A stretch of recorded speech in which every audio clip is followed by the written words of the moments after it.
Hey, coming up on today's podcast, we got some news about GM and Honda. And we've got some news about GM and Honda. We're going to talk about some exciting news from Rivian. We're going to talk about how EVs may not handle so well in cold climates. We've got some interesting news about the new release of Apple's latest vision for their company and for you as a consumer. We've also got a little bit of Hyundai Kia information for you, which we think is quite innovative. So we're going to get into all of that right after this.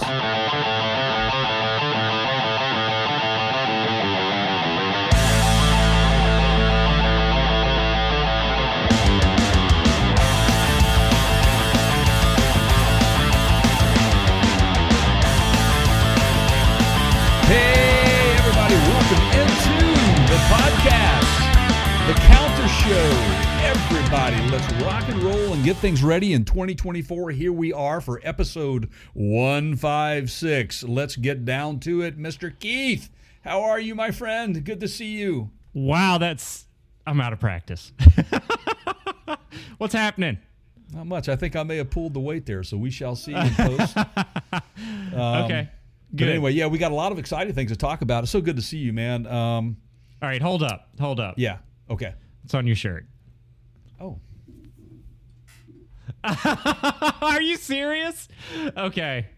And you wear this out and... Yeah, I want people to ask me about my podcast. So Hey, there Jay, you go, man. Yeah, Can you tell me about your podcast? absolutely I can. We are PCG. You guys know us as the Parts Counter Gurus, but we're going to make it short for you guys. You're going to see some subtle changes over the coming months. Keith and I are working hard to bring you the best experience you can ever have.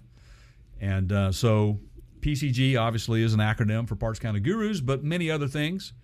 And you're going to see PCG Automotive, you're going to see PCG EV, you're going to see PCG Overland, PCG Camping, PCG.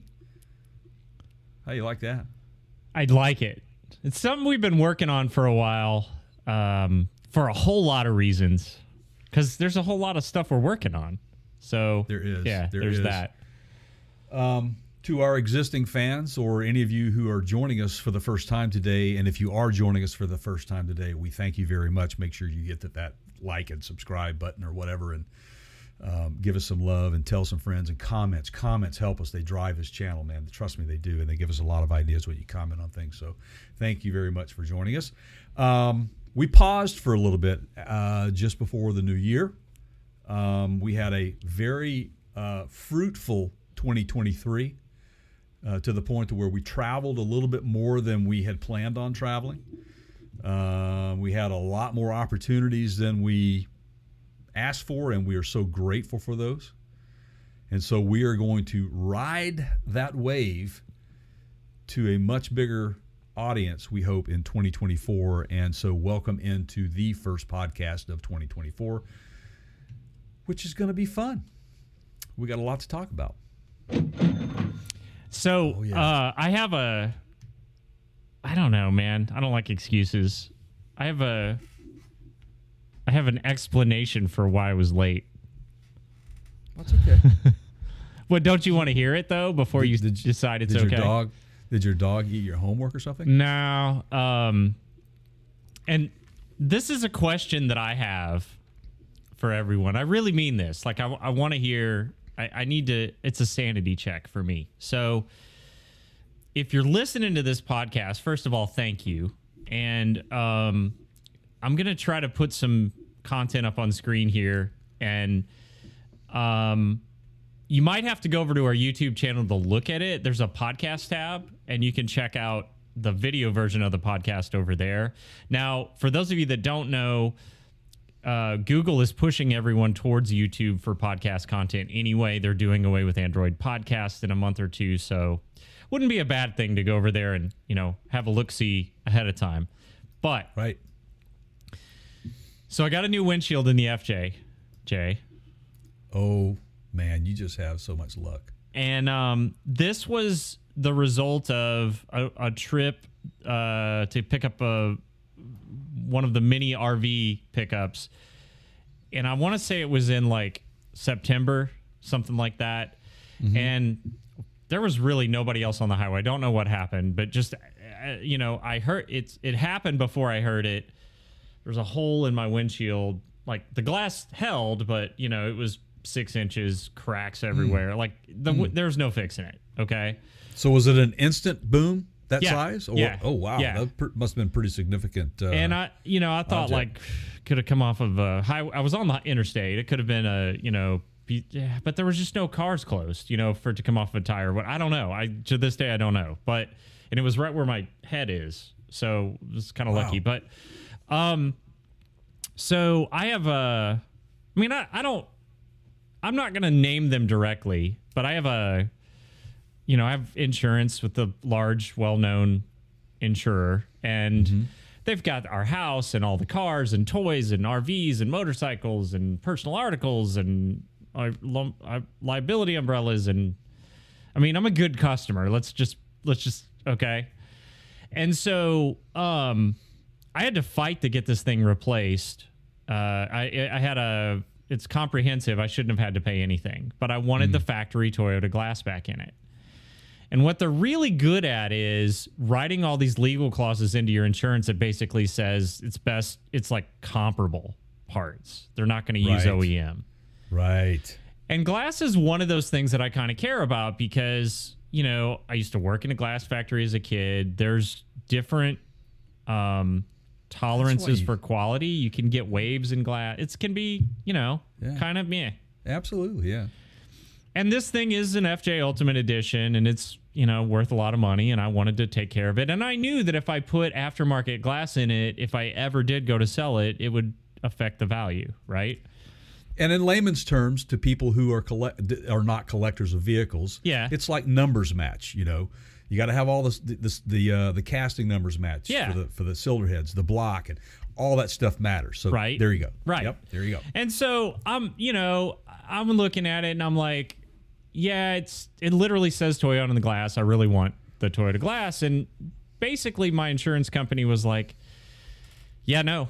You can pay the difference, which ended up costing me about $600, but we're not doing that. And they started down this road. They said, well, that is a 9-year-old vehicle.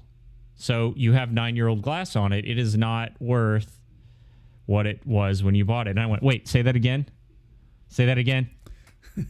And they went, it's not worth. It's a 9-year-old vehicle. It's not worth that glass is depreciated. And I went, oh, wait, I've got the sales data. Every single one of these that has sold in the past 3 years has sold for more than I paid for mine, and I paid sticker. Well, there you go. Homework, so this guys. glass is actually worth more than it was when I bought it. Jackasses, if you want to go down that road, I can play that game. Okay, but I lost. I had to pay $500-600. Now they've got money to pay Arnold Schwarzenegger to come on the Super Bowl and do a commercial, right? But they can't take care of their customers. Right? Yeah, it's just crazy, man. I get it. Okay. And we're not naming companies. Okay, I got you. But you can do the math. But did you watch the Super Bowl? I did. There you go. Yeah. If you watched the Super Bowl, then you know who we're talking about. So there you go. Agents from the movie. Oh yeah.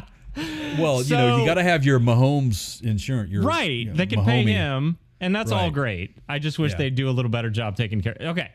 So I go to pick it up today. I scheduled it in enough time that we could do this and I could get back and do the podcast. And I get there, and this is the part that I want to ask everybody about. Okay. This is what I got when I got in there. Now, this is their guy that's been doing it for 20 years. Okay. Oh, yeah. Here we go, man. And that to me looks like a bunch of glass shards all over my dash. It is.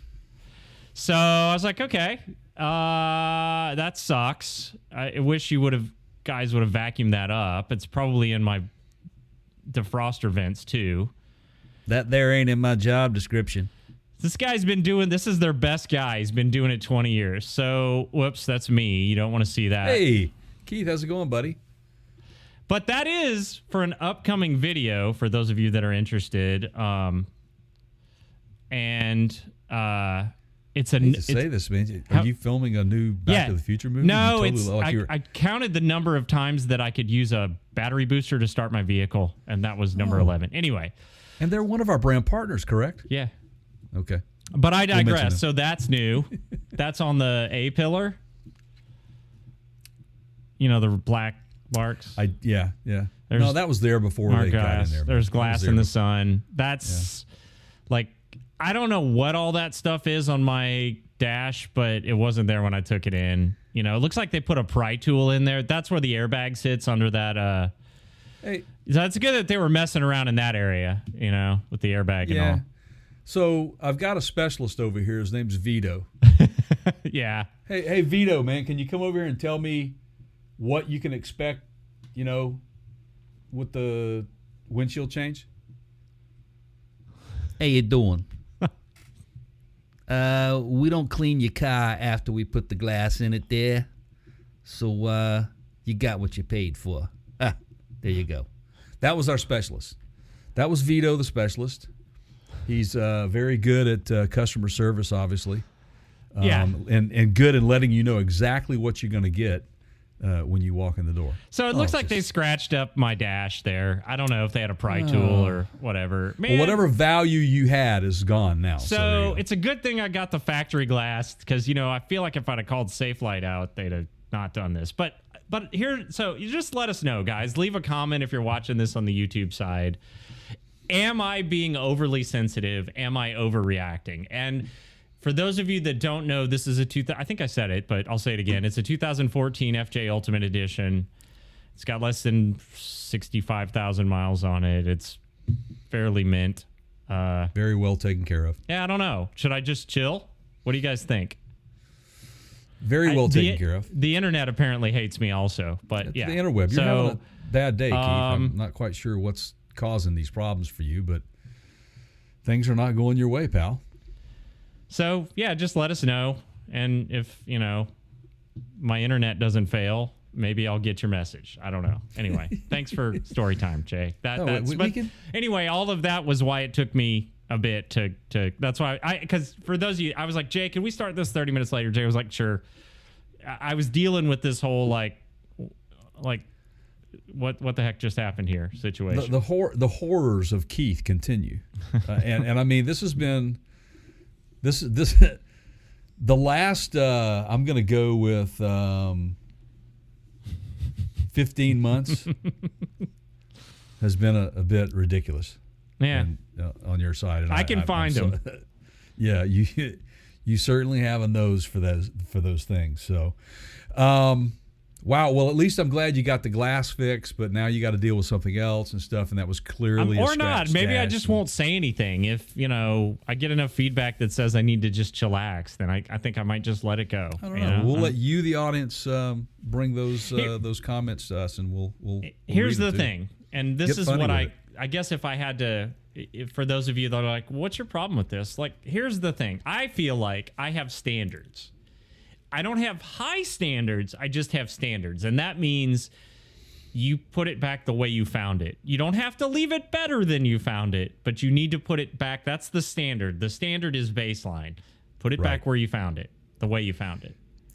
Anybody, the thing, exactly. And I've been in the service industry and had a team of people under me that were servicing vehicles that I had to account for everything. They were not the ones getting screamed at by the customer when things didn't go their way. I was always the buffer. And I always told my guys, treat it like it's your vehicle. And it's quite simple. I've got people locally that I deal with to change the oil on my wife's vehicle. Can I do it? Sure, I can, but I don't want to. I don't want to get on the ground anymore and do all that stuff. To me, it's not worth the minimal amount of money that I would save or the headache and time that I have to put into it. My time is much more valuable. But the thing is that whenever my wife gets back into the vehicle after having the oil change and she comes inside and she goes, look at that. You see that? What? You got a little dirt on your hands? What would you get into? And she's like, no. That's on my steering wheel from the guy that was driving my vehicle after changing my oil. That, my friends, is why you definitely want to say something to whoever's providing the service, because it shouldn't go, in my opinion, unnoticed if something is not right. So there you go. That's my comment on it. But you guys, the audience, leave the comment out there, would you? We need comments. Baby wipes, by the way. Just keep a can of baby wipes and wipe the steering wheel off. But yeah, who am I? It's easy. I'm the a-hole that Right. Here we it's go. easy. It's not hard, Keith, is it? It's just really not that hard. So bonus, right? Wasn't even in the. Jay didn't even mention that because I didn't. It was spontaneous. But yeah. So yeah. Now to the real podcast. Right. Right. Which I'm glad to be back and a part of, and a lot of things have happened since we've had a Super Bowl winner. We've got a number of things. Taylor Swift won the Super Bowl. Right. I was going to say 2 winners if you count the Chiefs and of course Taylor Swift. I've had interesting conversations with people about it, and I've come to the conclusion, everybody, and please leave a comment on this. I don't care. If you can say whatever you want to say, you don't have to attack me. There's no reason to do that, but I'll just understand the territory that you will be getting into. But what I'd like to say to you is this. Thank you, man. I needed that. That the real reason why people do not like seeing Taylor Swift is because they see Taylor Swift a little bit too much, and that is not on Taylor Swift or anybody in the NFL. That's the networks, man. So blame the networks. Don't blame the parties involved with what the network's putting out there. So if you guys would stop watching it and talking about it, they would stop putting her up there. That's right. And that segues into our first story, and we're going to talk about Honda and GM. By the way, I don't care either. Not that anybody cares, but I was fine. It's like, what? Here's the thing, man. Like, they're going to show you somebody. I mean, they're going to show you some stuff. Like, I just don't care. Like, it's fine. Well, it was definitely the who's who. I mean, I saw some of the angles they were cutting to. I mean, Beyonce and Jay-Z were there, and I mean, tons and tons and tons of other people were there, man. But Usher's performance was really good. I thought Usher. I really enjoyed that. Yeah, it was good. I was glad to see him. Somehow found a way to bring Ludacris up on stage, which was pretty. Pretty cool. Yeah. Pretty cool. I liked it. Yeah. So he's clearly just studied Michael Jackson. Like, he's got so much of his mojo from MJ. Well, absolutely. And R&B is still alive, my friends. Well, and remember, dude, he just had to walk across the street because he's got a residency there at the Park MGM, which was right across the street from. That's right. Yeah.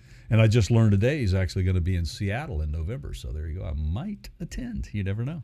Never been to an Usher concert, but from what I saw on the show and some other things, I want to go see that. If he brings the marching band, I'm in. There you go. Right. I wondered who that was. You think that was TSU? Nah, it was just probably they just probably had casting and I got you. Yeah, just dancers or whatever. Yeah. So, well, look, guys, Keith and I have been bringing you guys a lot of content about the partnering of certain companies. GM partnering with Microsoft or whoever, and that's going to continue to happen because we're at a somewhat of a crux, if you will, of the directions that we're really needing to go, and a lot of promises have been made. But so Honda and GM had kind of teamed up and partnered to develop affordable EVs. Well, guess what? That ain't happening anymore. Yeah, it ain't happening anymore. They have, after studying it for a year, right? After studying it for a year, they decided it would be difficult as a business to do this, and they're ending the development of an affordable EV. Last year, they said that they began working on an affordable EV program for global markets, and it was slated for the introduction in 2027.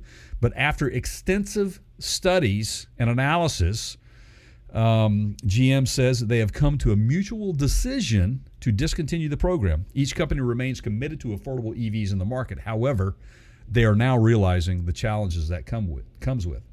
But at the same time, man, they come out and market a new partnership. So GM and Honda have now decided that they're going to get into U.S. fuel cell production and a step towards replacing diesel engines. I mean, it's just wait 5 minutes, right? This is like this happens every time. It's you turn around, right? Every time you turn around. Sorry, I'm mixing metaphors here. I'm all over the place, but like I can't even keep track of the number of times I've seen this. So I know that means because you've been doing it longer than I have. Like it's got to be exponential with you. Like just the changes, the partnership thing. Like it's the partnership on again, and the off changes. again, on again, off again. Absolutely. You know, and you guys have heard us before say here on the Counter Show that some of the promises that have been made, for example, with GM promising to come out with an affordable EV by 2027, guys, it's 2024, and they have really not put much of EVs out other than the Bolt. I've seen a few Hummers around. I've seen some of the smaller EVs, but nothing. I mean, where's all the Cadillacs? So let me ask you a question here. Sure. Okay. Honest. Like, and I don't expect you to have inside knowledge, but I know you have good intuition because from your experience. So just guess,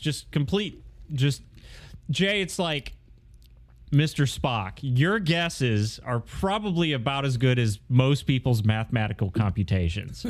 So, like, I just want to hear your guess here. So I did pick the Super Bowl winner. I fit nice. Well, but they were. Yeah, I don't know. That was actually, you could argue that was a very close match. So yeah, okay. It was. Yeah. So, do you think that this has become so compartmentalized within companies like GM and even Honda? Although I would argue that the Asian manufacturers typically have a tighter structure in their organization. Meaning, like, okay, so Honda and GM in this joint venture on the one hand, and I feel like that's probably a completely different department in GM than the one where the fuel cell thing is happening. And I guess the question is, does that stuff does it ever make it all the way up to the CEO, in this case, Mary Barra, where she okays it, right? Do you think the initial EV partnership made it to her, and do you think the fuel cell decision ultimately rested with her to partner? I believe so. Okay. Certainly. I believe that. And, you know, this would not be the first time that she has come out. Now, she hasn't come out publicly and said this, but it wouldn't be the first time for her to come out and publicly say, we're not going to do that. We've got to rethink this. We got to retool. Sure. They've done it many times. Yeah, sure. So I think that if you're an automaker today, you have the challenge of, you know, we live in a world of continuous updates to everything, and when it's like a domino effect. When you update one thing, something else has to be updated, and it can completely change the whole structure of the way you're thinking about the future of this stuff. You can't plan, I think, that far in advance because you have no idea. You're basing the analysis on fictitious numbers, man. You've just described me 10 minutes before our podcast. I ran an update that was contingent on something else that broke something else that broke something else. Right. And that they are now realizing, you and I said this, they are now realizing how impactful COVID was to the industry. So it's become a reactive style of management versus a proactive style of management. Okay. There are a few, and I can name one right now for you that I think that has stayed true to their philosophy, and that's Toyota. I want you guys to take a look at what Toyota has done. They never came out and committed to the EV thing. We're going to continue to put out vehicles. We're going to work our hybrid technology. We're going to work our hydrogen fuel cell technology. And they've done that, and they've been very successful.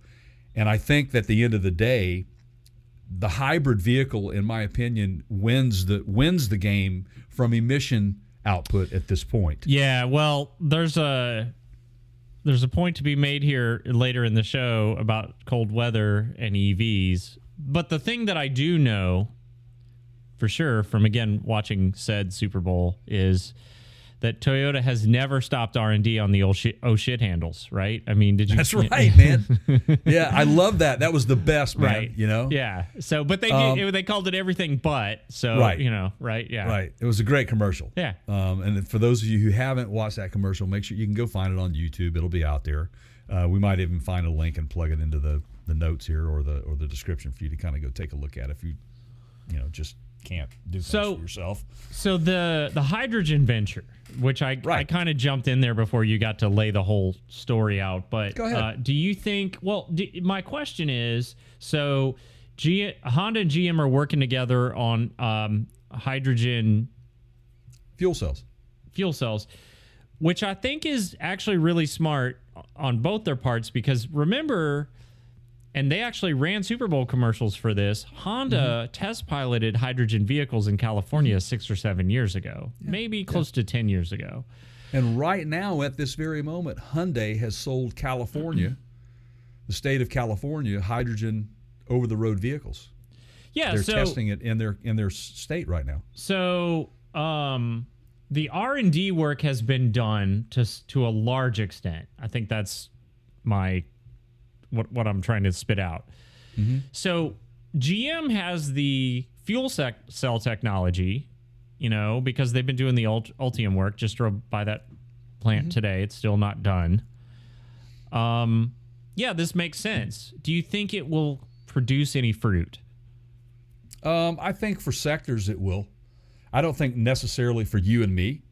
Okay. I don't think that that's what they're targeting. Well, okay. You think it's like heavy duty or something like that? I think so. I think more from a commercial standpoint, maybe, look, here's what we've seen a lot of, Keith. We've seen, I think Tesla, if you look at what Elon Musk has done, right? He's producing products, for storing energy, storing these things. He's producing stuff that generates it. Look, GM has been a big time, long time player in power generation, right? Okay, yeah. Whether that be diesel engines, gasoline engines, whatever. And Cummins has been completely focusing on power generation and engines that run on hydrogen.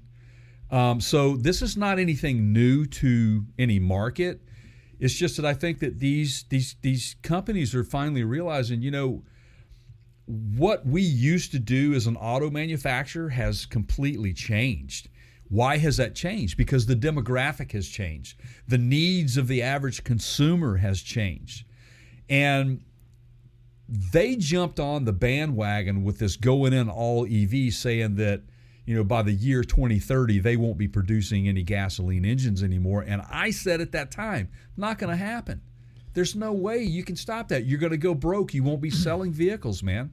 And we've already proven that when it comes to the current generation of people who are buying cars, maybe a little older than the current generation, they're refusing to go to dealerships to go buy an EV. And a lot of the dealerships, your traditional dealerships, are sitting on inventory, and they're pissed because they can't sell them. So they're saying, not on my lot, pal. You're not putting that stuff. So I think a lot of these manufacturers are really taking a look at that hard, at the losses that they've incurred over the last 2 years from this outlandish thing that we're just going to be completely electric by 2035. That this is what happens. So yes, you're right. It's a reactionary thing, but I think somebody upstairs there has been going, we need a viable return on our investment here. Not going all in. I guess the most common cliche, don't put all your eggs in one basket, right? Right. So, yeah. Toyota did not do that. So, okay. All right. I mean, you look at the chain of events over the last couple of years, and you see who's taking over the automotive market. Even Ford has recently backed off on production they've kind of canned it a little bit. So look for more and more of that to happen. Now, I got to preface this, Keith. I got to say this. It's not because EVs are not a viable source of transportation or a viable answer to emissions, because it is. It's just that we live in a society where we don't have the infrastructure to support it, okay?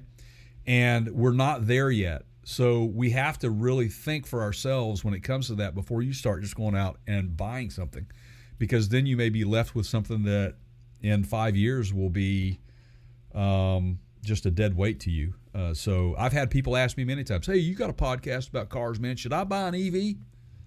I'm like, that's a personal choice. You need to go do your homework. I mean, I can tell you why. I can tell you why not. But that's my decision. Thinking is somebody else's responsibility, though. Absolutely. Without knowing who asked that. I think they want you to do the thinking. That's usually where those, like, you know. But then there's the other side of that. I'll have people come up to me and they're like, I know you do good research. What should I do? I'm like, okay, well, now you're not even trying to hide it. Like, that, I actually respect that. You're just, you know, you tell me your research, right? Right. Well, wouldn't you admit, though, Keith, that we have a long way to go? Oh, yeah. We're going to talk about something here pretty soon that just acknowledges that. So, for sure. Yeah. I mean, you got to continue to have that sector of your business, if you're in the automotive industry, looking at the future. But, man, going all in like GM has done, I really honestly worry about GM, their future. Yeah. I really do. Yeah, they're basically trying to make it to tomorrow and next week, and the long-term vision part, I think, is lacking, to be kind, right? Yeah, somebody bought in, and they shouldn't have. I mean, as much as I wanted to like that Hummer EV, and I still like them when I see it, you see them rolling down the road or whatever. Mm-hmm. That is not a model of design efficiency. There's what's practical about it. No, but I mean, even just from the design perspective, like if you go and look at, and I'm trying to not play favorites here, but if you go and look at, for example, maybe how Rivian designed their truck, there's quite a few more forward-thinking aspects in the Rivian. Absolutely, and I think that Rivian is just an awesome story to tell. I mean, I can't wait for some sort of biography on R.J. Scaringe. And as much as I make fun of the Cybertruck, you know, in terms of who's going to buy it and the appearance, the engineering that went into the platform, the chassis, the performance side, it's pretty good. It's pretty good. Yeah, it is. It is. And speaking of Rivian, they've got something new coming out. Yeah. I mean, they do? What? Yeah. What? Speaking of affordable EVs, as promised, Rivian has they're going to be revealing what the R2, as you guys well know, the R1T is the truck and the R1S is the SUV. This is the R2 platform, which is going to be a little smaller and a little more affordable. I think the price range is going to come in around $45,000 to $50,000 starting out at, which is I'm in the middle of looking at a vehicle to replace one right now, and I'm going to be looking to spend $45,000 to $50,000 on one myself. So it's in line with an internal combustion engine vehicle. Yeah, like a Maverick, like a yeah. So it's with the technology on board. This is some exciting times, I think, for Rivian. Here's why I say that. And so, by the way, March the 7th, they're supposed to reveal the new platform, if I didn't already say that. And I think that they're supposed to begin production in 2025. So be looking out on March the 7th for an announcement made by Rivian. It's coming, and they're going to be talking about the R2 platform, and I'm really excited for them because when I get out on the highway today, I will guarantee you that I will pass at least 1 to 2 Rivians before I get to my destination. That's saying something. Yeah. Remember when we first started these conversations waiting for the Rivian to come out, and when the first one finally came out, it's like, wow, I spotted one. Yep. and it was really exciting. I think that what Rivian has done is they have really stuck to their philosophy of bringing out a really innovative product. And it is a very innovative product. It's appealing to look at, in my opinion. It's appealing to drive. It's an amazingly comfortable vehicle. It's purpose-built. He had in mind to go off-road with it. And then he also promised, for those of you that want to drive a Rivian and you don't have the funds to buy the R1T or the R1S, we're gonna give you an opportunity to do that. How many times have we heard Tesla say, we're going to come out with an affordable vehicle for you? Where's it at? Is there really one out there yet? Well, now, affordable to who? I mean... Well, exactly. Yeah. Right. So I think that this gives hope to EV manufacturers to say, let's watch what Rivian's doing and what they have done, and let's see how they've navigated through the troubled times that we had during COVID with the microchip shortages and just supply chain shortages, period, and lack of labor because people were home. So to have these guys make this announcement on the heels of GM saying and Honda saying, we're going to stop a joint effort to create affordable EVs, Rivian's continuing on the path. And I like that a lot, and I think it says a lot about who they are and what they've got coming to them in the future. So, kudos to Rivian and that team over there, man. I'm pretty excited for that. So, stay tuned, March 7th, and we'll bring you guys information on that. Make sure, guys, I'm going to take a moment to say this. Make sure that you follow us, like us, subscribe to our podcast. You can go to partscountergurus.com. Just click on the podcast tab there. You can go to Spotify, you name it, Apple Music. We're on every single platform out there. Also, we are now on YouTube, so you can get the visual if you want that. Make sure you subscribe to that as well. We live and die by subscriptions and comments and all those sorts of things, so make sure you like us so that we can get more traffic, and we want to grow this thing. So thank you, thank you, thank you. What's next, bud? Man, I dealer's choice, Jay. You're. Do you think our good friend Chuck brought up a few really good subject matters about our friends over in well, they're now in Atlanta, Georgia, but anyway, Kia and Hyundai. Yes. Which innovative Kia and Hyundai thing? Because there's a couple, right? Yes, are we going after? And by the way, this is Chuck Lynch, right? No, Chuck, the other Chuck. Sorry. Yeah. I'm not sure if I'm supposed to give the other Chuck's name out, but with our Chuck affiliate partner. Yeah. Yes. That Chuck. He's a big fan of our show, and so Chuck, thank you so much. I almost made fun of it's Crested Butte, or near that area. He's in Colorado. I saw a few crested butts on the that's Super Bowl. Anyway, so back to innovation. Yeah. And they may be using some of this innovation near Chuck soon. Anyway. Right. Yeah. Right. Well, maybe. Right. Okay. Yeah. You take this. I'm giving you some platform, pal. Well, I was thinking about the snow chains, snow, the built-in, the tie. Okay, so they're working. So let's take a step back. So Hyundai and Kia, as I've always known them, and Jay, you would know more about this than I would, but they are essentially very closely related companies. They are technically separate entities, I think. But it's the way that I've always drawn this comparison in my head is it's kind of like Ford and Lincoln. Jay, is that a... Yeah. Okay. So they're... Or your Toyota Lexus. Or yeah. Okay. Yeah. So so when we say Hyundai and Kia are basically working together, it's not the same as saying like Honda and GM are working together, like we just talked about. Right. So I digress. They have a tire design that they've been working on that has, believe it or not, built-in snow chains. This would have been super handy for me a few weeks ago when I got stuck in the RV in my neighborhood because there was just a sheet of ice. But I don't think they have them for big rigs yet. Anyway, what do we know, Jay? What do you know about this? Well, it is well, first of all, I've installed snow chains and it sucks. Yeah. Okay, it's untimely when you have to put them on. It's you have to be prepared. Like, for example, where I live, if you're going to travel east from where I'm at, you have to go over I-90, and Snoqualmie Pass is an absolute nightmare. And they force you to put on chains to even begin to drive across the pass. They will turn you around if you don't have chains. They will write you a ticket. They will cite you. They will pull you out of your car, and you can't drive.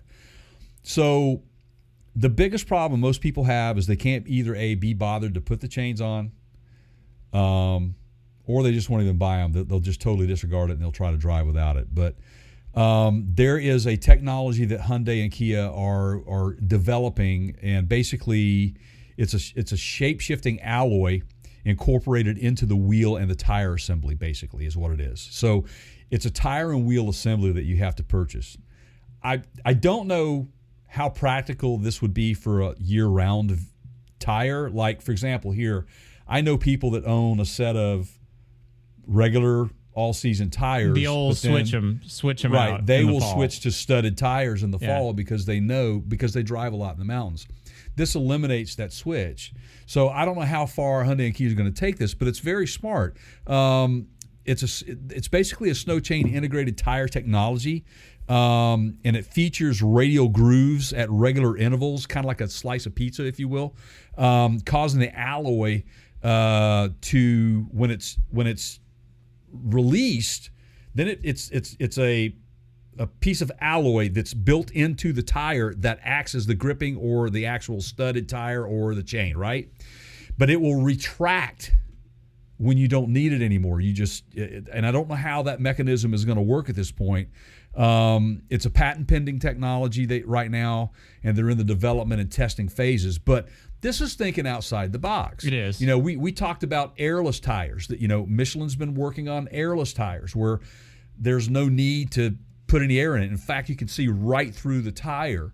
EVs have their own specific tire technology for EVs. And there's a lot into that, and people may not understand why that is, but there's so much involved with that. So it has to deal with regenerative braking, etc., components on the vehicle, how it will last. So anyway, tire technology is never ending, but this right here grabbed my eye when I saw it, because as we deal with the changing weather patterns, there seems to be more and more snow and ice in locations where there never was before. I think I know where they got this, Jay. Let's hear it. And I wish I still had this. I don't think I do. Is it a Marvel thing, or with it? No, but it's a toy that I had in the 80s. Okay? And it was called the Animal. And let's see if I can show you without, crashing the internet again, or whatever. So have you ever seen this? It was called the Animal. Yeah. Okay. I do recall that, man. And it was basically a powered toy. You put batteries in it in the bottom that I had in the 80s. And these were locking hubs. And what you did is you basically, like I would in an old 4x4, you would get out. In this case, you would just turn that hub and lock it, and then the claws would come out of the holes, right? And you had your animal crawler, right? That's awesome. That's awesome. Yeah, here's another. Yeah, so, yeah. Now, if they come out with that, that could act as a paddle too, man. You could drive right into the lake and paddle across. They had a Forerunner, it looked like a Forerunner version also, but this is the one I had. Anyway. So what's nice about it is this is basically it can be an all season radial as well, and it would prevent you from having to put chains on or switch tires out. It just is part of the wheel and tire package. So I almost wonder if we have a chicken and egg thing here, because that same company is also working on a new drive system, which is focused on the drive mechanism being at the wheel. Right. What do they call it? Like their universal wheel drive, or yeah, it's uni-wheel. Yeah, uni-wheel is what they call it. Yes, that's it. So they're basically putting. I think they've watched EVs and they watched where they put the motors in the EVs, and they went, oh yeah, we could, like, there's no reason that we have to keep using drive shafts and transmissions like we always have. If there's a better way, let's try it. And that's basically what they've done here. They've put the vehicle generates power at the wheel. Right. And I thought, well, how convenient that they also happen to be working on a type of traction system at the wheel. There just seemed to be spending a bunch of R&D at the wheel. The integration of that technology, what they're doing, it makes total sense. There's a lot of things, because then it creates, you have what they call the skateboard platforms, right? Which is Tesla and all that. And, right. When you're dealing with that, there is limitations. So you have to chisel away or take away from certain parts on the vehicle to create more space for other things. And so this is basically what Hyundai and Kia are doing with this development of these motors. It's a very compact design. It's going to actually allow for more movement throughout the cabin, if you will, to give you more room maybe for certain things. Have more features within the cabin that you may not already have or can't have because there's no room. Could also add to the range of the vehicle by adding more space for more battery packs. So there's a lot of things that are going on with this. And again, this is just a continuous drive towards, perfecting an electric vehicle to a point to where you and I can walk in from the street and go, yeah, I want one of those and I can buy it. And I know that I can go get it charged. This is just another step in that direction, but it is innovative. And correct me if I'm wrong here, Keith. Isn't Rivian on theirs, don't they have a single motor at each? Yeah, I think so. But not on all their models, right? Right, but there's still a shaft involved. Yeah, right. So to make that clear to you guys, this is what they call a shaftless design. Basically, steering by wire. This is a drive by wire, basically, is what it is. Okay. It also, this is going to help them with the electronics in it. It'll help they're going to integrate air ride suspensions with it from an electric standpoint. So this could end up on a Genesis easily. I would not surprise me to see Genesis be the first of their models to incorporate this, a higher end vehicle, a VIP type vehicle, which makes sense because those are luxury vehicles and they have those types of ride and suspensions on them. So this is going to help Hyundai and Kia. And for those of you that don't know it, Hyundai and Genesis, they're all, even though Genesis has segregated themselves and they have their own Say dealership. Genesis one more time. Right. It's just that they found that you can't market both on the same lot. It just doesn't work that way. So anyway, congrats to Kia and Hyundai again for thinking outside the box, man. I mean, this will be innovation. It's innovation, man. And we this whole podcast today is about innovation, but it's also about the technology that we have and the limitations that come with those.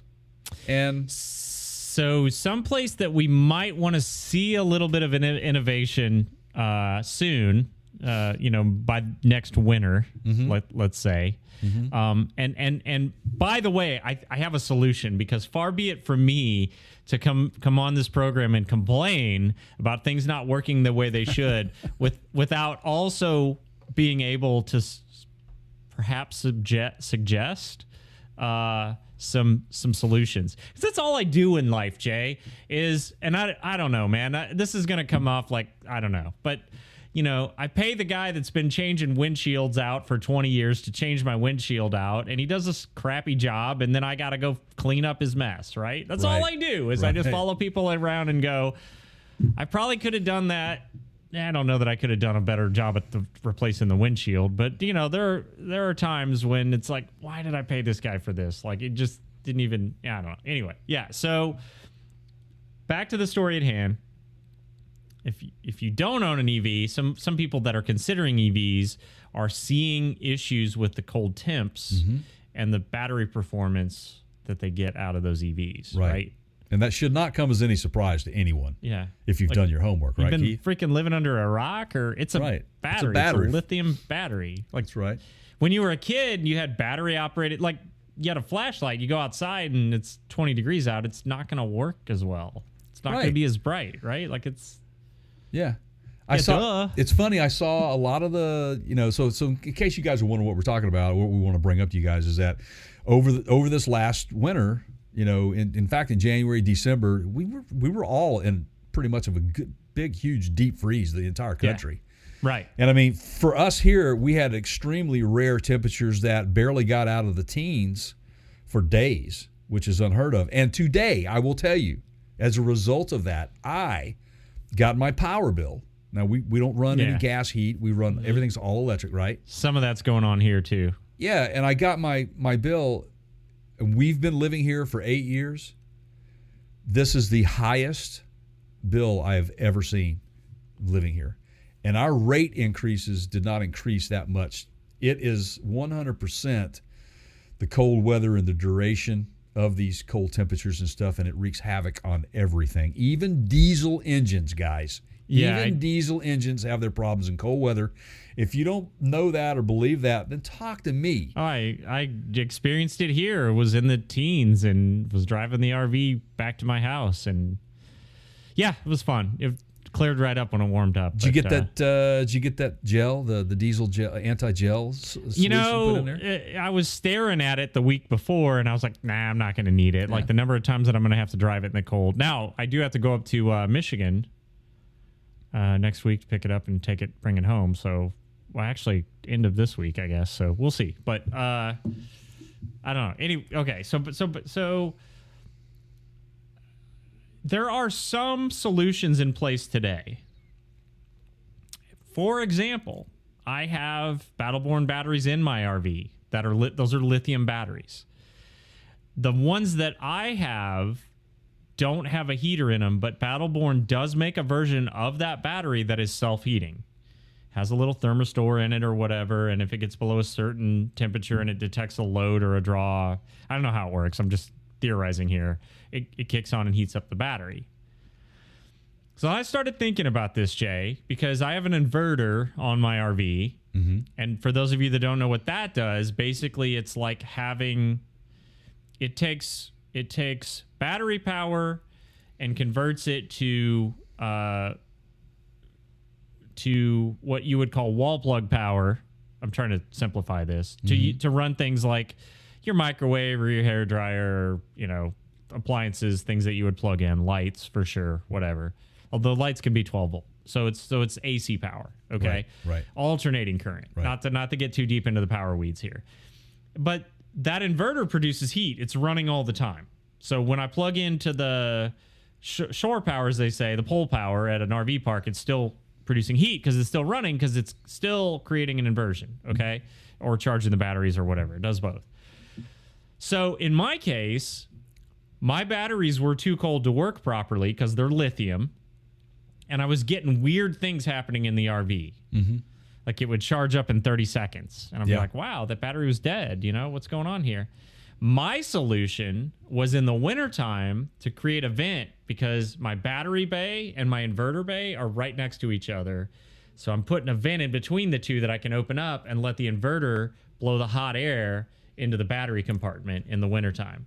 Look at you. Would you look at that? You play the hand you've been dealt, right? Innovation. Innovation is the word of the day.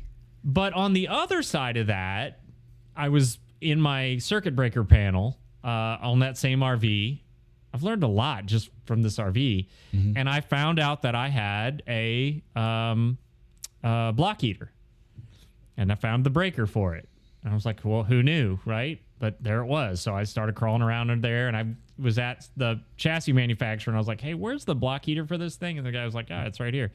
Like, we were under it. I was in the well, as they say, underneath it. It was kind of cool. We were just walking around under it, and the guy was like, it's right there. So I started thinking, I was like, okay, well, a lot of people that have EVs have home chargers, right? Mm-hmm. If you plug that thing in to charge your battery, could you not also install some heating elements in the vehicle that if it detects A, the temperature is below a certain temperature, and B, that it's plugged in, it just goes ahead and engages those heating elements in a similar way that the Battle-Born batteries are heating themselves today. So it's not even really new technology. Somebody's already done it, right? Right. So if you can have block heaters on a diesel engine, or some gas engines even, right? Why can't you basically put a block heater on an EV? Right. Specifically for the batteries, right? Yeah. I mean, once the vehicle's in motion, it's going to create its own heat, and you can then use that. Yeah, and there are some things in place, but you can't predict a minus 40 wind chill. And that's some of the people. Yeah, but you would have this. temperature sensors in the vehicle, right? Absolutely, and I get that. I think that's fantastic, and I think it's what you're saying is, and again, here we go. We learn as we go, and but I have to say, I mean, the narrative that was being pushed on some of these news stories about, EVs aren't the answer because of cold weather is just complete BS. The people that were stranded leave their vehicles parked outside, and they were running the batteries down to almost zero before they went to charge them. All of those things factor in. Okay, you have to be a little bit more planned when it comes to this stuff, right? Well, I mean, I could argue that when the weather's cold in a gas engine, you got to plan. I mean, I was talking to one of the guys that was doing the work on my Newmar, and they start at 6 a.m. Eastern time every day. Like in the winter, it's 2 hours, 3 hours before the sun's up. Dude's at my door at 6 a.m. and this was like 3 weeks ago, and he was like, "Hey, I'm ready to start working on your coach." And the next day, 6 a.m., he's at my door, except they had like a sheet of ice, and he's like, "Yeah, I just had to leave 45 minutes early." Like they're used to that. When bad weather comes in, they plan for it, they adjust, they adapt. Right. Sorry. Here in Tennessee, we got snow. Sky's falling. Can't operate. Can't function. Right. I can't. It's not that it's going to take me an extra 45 minutes. It's just I'm hosed. I'm stuck. Right. I'm stranded. Yeah, it's the mentality behind that. You could prepare. Right. The bottom line. What is it? The 5 Ps? Isn't that what it is? What is it? Prior planning prevents poor performance. Correct. The 5 Ps. I haven't heard that one in a while. Yeah. So that's good. Bottom line. It is. That applies to, like you just said, an internal combustion engine vehicle. Same thing. I mean, right. A belt could break on it. You'd be in the middle of nowhere. What do? I mean, you have serpentine belts that drive everything. One belt breaks. Call Arnold Schwarzenegger. Call AAA. Call a tow truck. Whatever. From the insurance commercial. Right. I don't know. He's got the helicopter. I know that. So exactly. but and to my point is that this isn't something that's just happening to electric vehicles. Right. They all are susceptible to problems along the way. It's just being prepared for those problems. So don't condemn an EV just because of we had a spell of super bad weather, super cold, and you have a few EVs out there. Say a few. There was a lot of them, of course. But they also validated the reasons why they got to the point that they were in, which is they went down way too low. They weren't prepared. I usually keep my vehicle parked outside. I tell my wife all the time in bad weather, like don't drive with don't leave the fuel tank at a quarter tank. Like, right. It's not a good idea. Let me leave all of the haters out there, the EV haters out there, with this. Norway. From the Marvel movies? Yes, that. Yeah.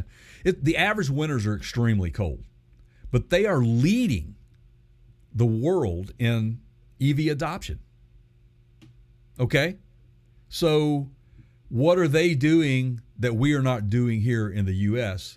That is they're educating people on that, as well as they are spending a tremendous amount of money on infrastructure. And that was a lot of the problem that people were having too. They were going to chargers that the chargers weren't working. They were overwhelmed. The grid was overwhelmed because it was it was a certain time of day. I mean, the battery was completely empty. Of course it's going to take forever to charge that thing, and it may only get up to half, but if you are prepared for this, you can get through it even with an electric vehicle. So don't condemn an electric vehicle for what just happened. it's not the EV's fault. It's the owner's fault for getting themselves into those situations. And that is, in the words of the great Forrest Gump, that's all I have to say about that. I mean, we've been telling you guys for a long time. This is first generation. There are going to be changes. We are not done, and for some of those reasons, it may not be the right time for some of you to buy electric vehicles. That's fine. It's fine. I would not argue that point. And to that point, it may not be the right time for you to own one of Apple's new innovative products that they just released. All right, so I don't think we're done seeing this thing all over the media. So if you haven't seen it yet, it's been out a few weeks. You will. It's going to start showing up in TV shows and spots and little strategic things. But they call it the Vision Pro. It's a headset. It's an augmented reality headset, right? So like Oculus, Facebook has one. Samsung made one. There's, this actually came from, trying to think of the name of the company that Apple bought like 5-6 years ago, that it was started by Volkswagen. How does this fit into an automotive? Well, here you go. Right. It was Volkswagen's R&D that basically started this company. But also, by the way, we don't just talk about cars on this. If you hadn't noticed that, it's common for us to talk about anything worth conversation. So, like you would have at a counter in said parts store or wherever. So I digress. I think it was Mateo. Yes. If I'm not mistaken, that Volkswagen, that was started through Volkswagen. Apple bought that company. This is not the first time Apple's done anything like that. Right. They do typically buy companies that have already started why reinvent the wheel when there's a wheel company next door, right? Buy the wheel company, improve it. That's been Apple's model for a long time. So I want to hear what you have to say, Jay. I'm going to start. I was taught you always start with something positive. I will say this. It is probably, I own a VR headset. It's a couple years old. It's not an Apple. This, from what I've seen, is probably the best. If you're looking for a VR headset, this is as good as it gets. This is probably the best one available. Right. On Earth. Well, Apple may take offense to your description of what this thing actually is. Because, right. So here we go. Right. So they don't want to call it a VR, virtual reality. They don't want to call it AR, which is augmented reality.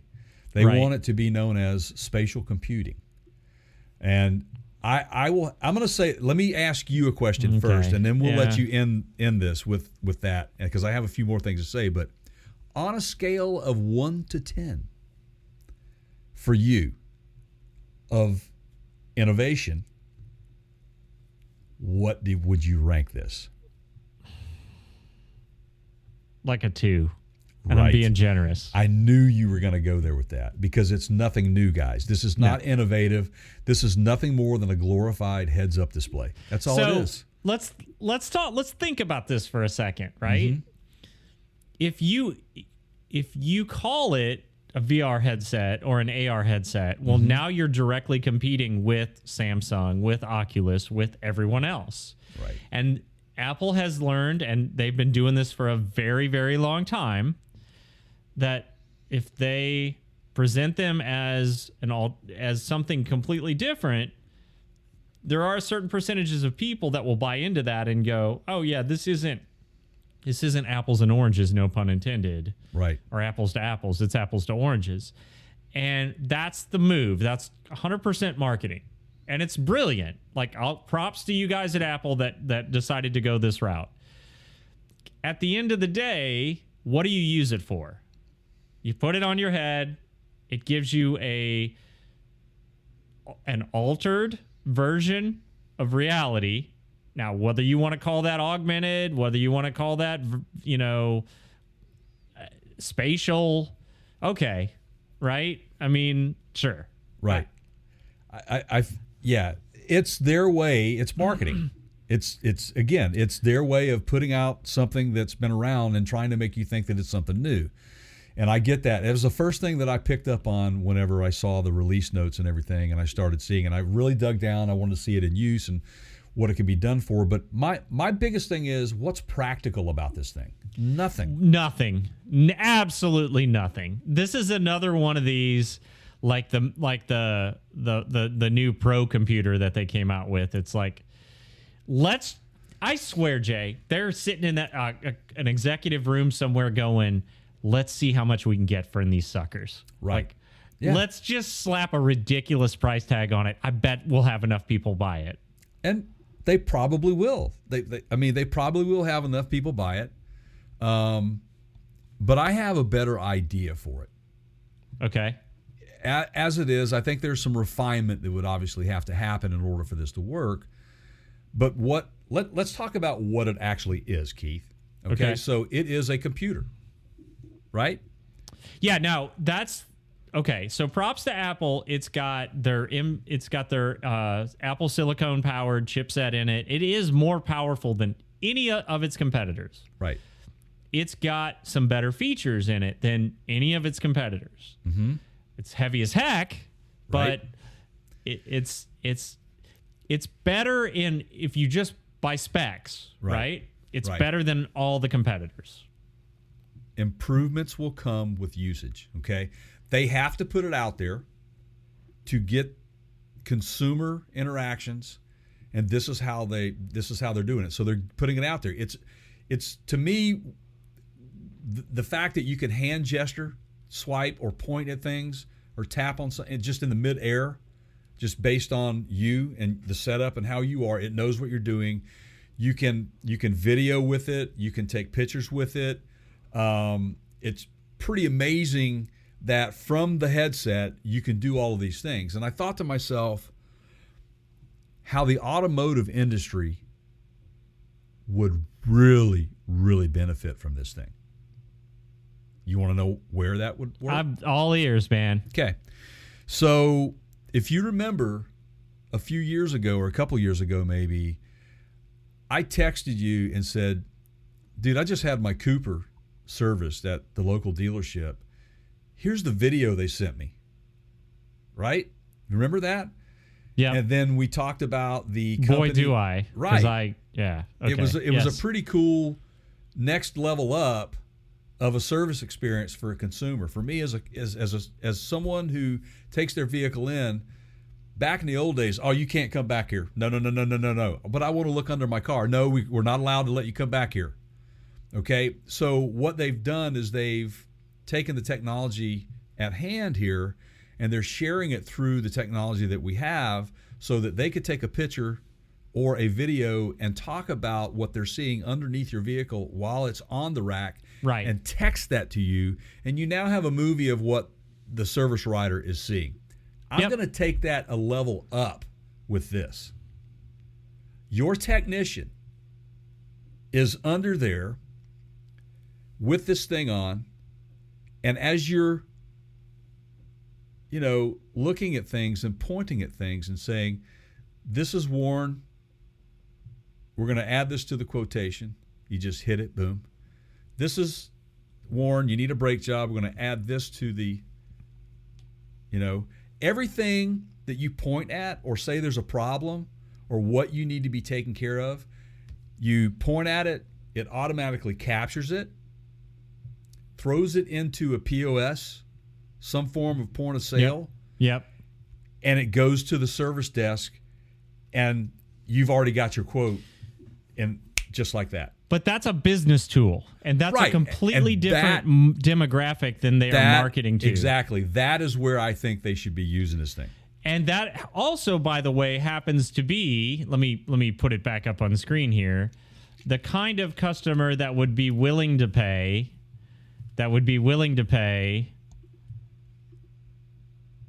are y'all ready for this? If you didn't know. Yeah. Starting price of $3,500. Yeah. That's more than a MacBook Pro. $3,500 for a headset, whatever, right? Right. Yeah. Yeah. So, okay. So, I have a prediction. Okay. And I'm basing this on experience, not just complete gut instinct here. Okay? I don't think it's going to do well, but I want to tell you exactly why I don't think it's going to do well. Okay. Number one, price point. Mm-hmm. I think that, there has to be a certain number of people buying these or the shareholders aren't happy, and that's, Tim Cook stressing out. And I just don't think they're going to sell enough of them. Right. Okay.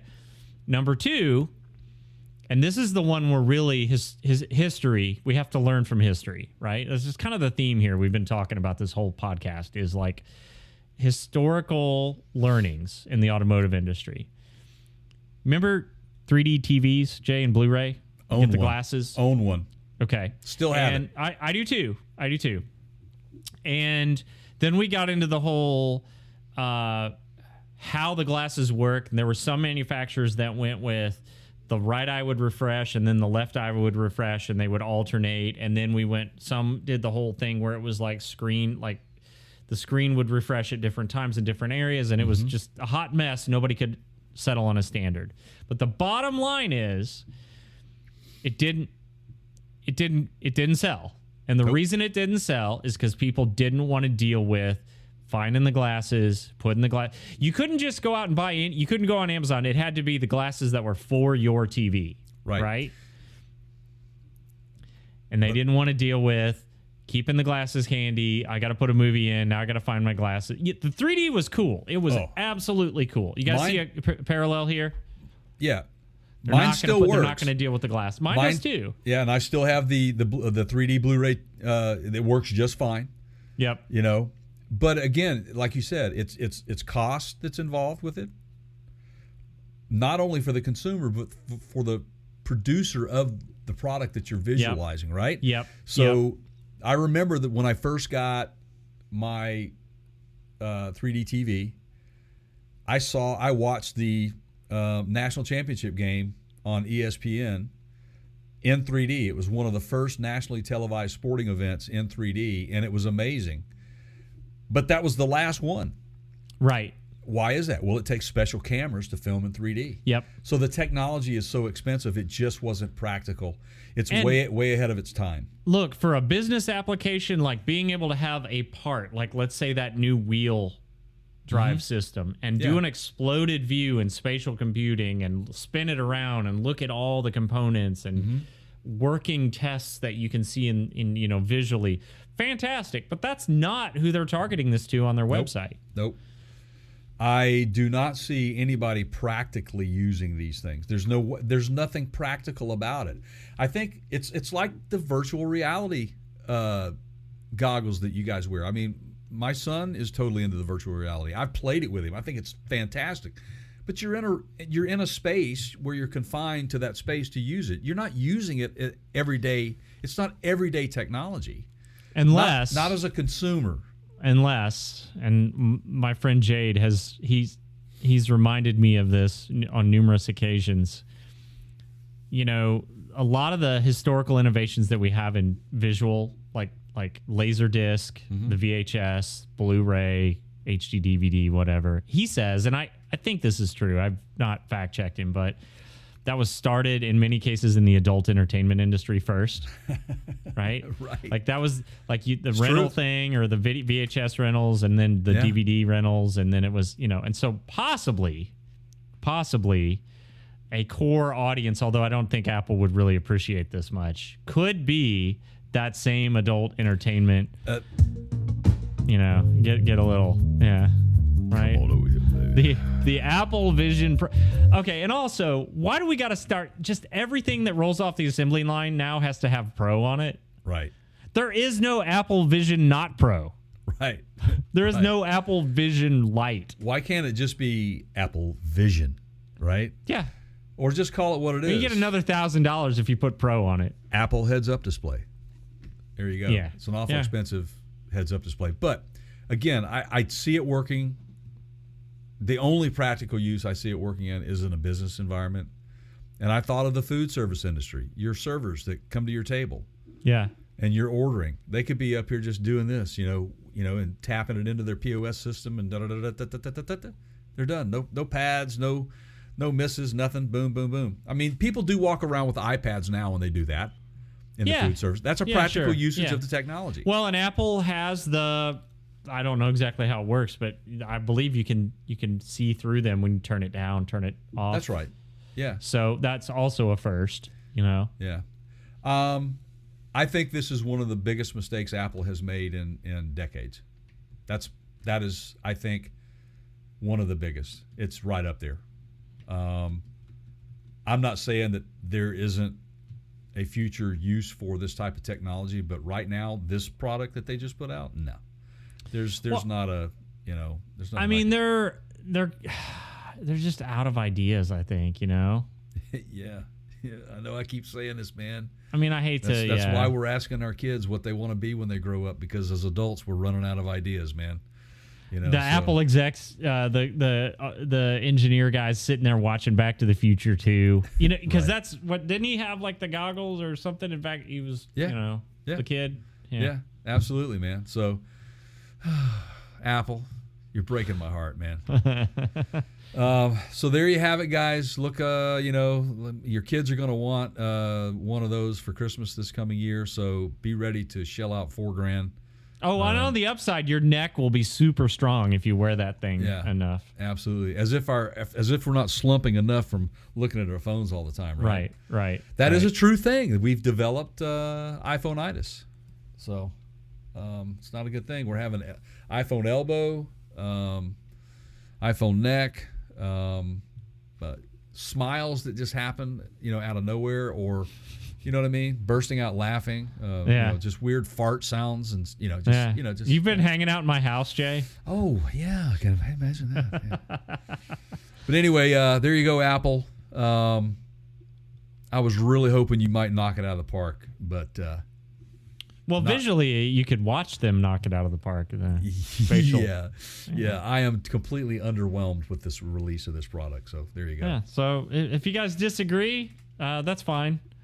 We all can't be gurus, but I digress. Leave us a comment. Let us know what you think. You may like it. Yeah, please do. I'll consider other points of view on this. Drop us a note. Leave us a comment. There you go. Yeah.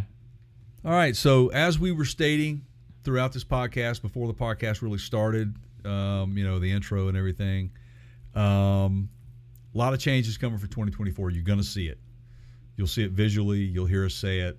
So just make sure you're prepared for that. We want to, again, our goal is to give you guys the best experience with us while you have us on your favorite platforms. We want to give you the best, and we're going to continue to try to do that. So don't be surprised when you see some changes here and there. We're going to continue to work hard of bringing you the latest news, and we're also going to continue to work hard at bringing you guys some really cool products from our brand partners. And just want to remind all of you that we have several of them. We haven't talked about any of them today, except for maybe a couple, but you can always go to partscounterguru.com, and there is a tab up there that's brand partners or show specials. Show specials, yep. And that may change to brand partners. I don't know. We'll figure that out. But there are links there for specific products. There's links to their pages. Just remember, if you use those links, and you go shopping there and you put it in the shopping cart, we get love for that. So please give us some love. Doesn't cost you anymore, but nope. You get in fact, in many cases it costs you less because we've got all kinds of discount codes in there that you can use. Absolutely. Pretty much anywhere on most of these sites. And and thank you guys that have been doing that. And I know you've been doing it because there's a couple on there that the only place that we mentioned them was on this podcast. Right. And we have seen those links and codes get used, which is fantastic. Please keep it up. And that means you guys are listening to the podcast or watching it or both. So thank you. Right. And I was frankly very pleased to see that during our kind of pause that we still got a lot of love out there from you guys. So we appreciate that very much. I mean, Jay, you got to have your, you can't wait on us when it's grilling season. You got to go get your, your Hitchfire. This is or your true. Code reader. That's it. Your check engine lights on. It's not going to wait for the next podcast. That's exactly right. Stay tuned, guys, too, because we got some cool videos coming out, some product videos for you guys to take a look at. And to see those, you go to partscounterguru.com and click on the YouTube tab, or you can just go to youtube.com/partscountergurus, and you'll find this podcast there. We have a podcast tab there, and then you'll find all of our shorts and our product reviews and anything from SEMA and Electrify Expo. And there's some things coming down the pike, some things in the works, so you guys have to stay tuned. So I am going to let Keith take it from here. I've had a blast today. It's good to get back in the saddle, my friend.